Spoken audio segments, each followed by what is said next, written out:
அண்மை செய்தியை பார்த்து வருகிறோம். அவசர கதியில் செய்யப்படும் எஸ்ஐஆர் நடவடிக்கை மக்களின் வாக்குரிமையை பறிக்கும் என்று முதலமைச்சர் மு.க.ஸ்டாலின் தெரிவித்திருக்கிறார். பாஜகவுக்கு சாதகமாக தேர்தல் ஆணையம் சதி செய்வதாகவும் அவர் பதிவு செய்திருக்கிறார். விவரங்களோடு இணைகிறார் நம்முடைய செய்தியாளர் பாரிகார்த்திக். விவரங்களை வழங்கலாம்.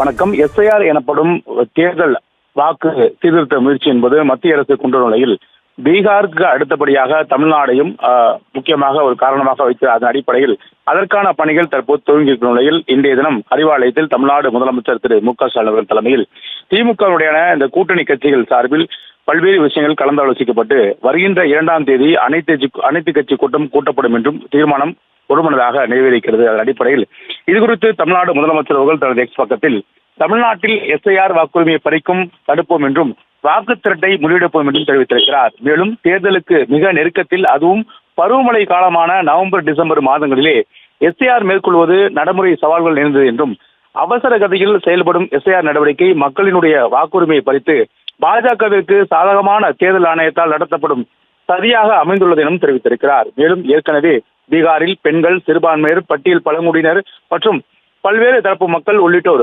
அதிக அளவில் வாக்காளர் பட்டியலிருந்து நீக்கப்பட்டதுடன் இந்த நடவடிக்கைகளில் வெளிப்படைத்தன்மை இல்லாததும் சேர்ந்து கடும் ஐயத்தை அனைவராலும் மனதில் ஏற்படுத்தியிருக்கிறதும் தெரிவித்திருக்கிறார். மேலும் தமிழ்நாட்டில் அடுத்த வாரம் முதல் எஸ்ஐஆர் என மேற்கொள்ளப்படும் இந்த தேர்தலுக்கான அந்த வாக்குரிமை சீர்திருத்தம் என்பது மேற்கொள்ளப்படும் என்ற அடிப்படையில் தேர்தல் ஆணையம் அறிவித்துள்ள நிலையில் கூட்டணி கட்சிகளுடன் கலந்து பேசியிருக்கிறோம். இதன் அடிப்படையில் வருகின்ற 2ஆம் தேதி அன்று தமிழ்நாட்டில் உள்ள அனைத்து அரசியல் கட்சிகளும் அழைத்து அடுத்த கட்ட நடவடிக்கை கொடுத்து ஆலோசிப்போம் என்றும் தெரிவித்திருக்கிறார் முதலமைச்சர் அவர்கள்.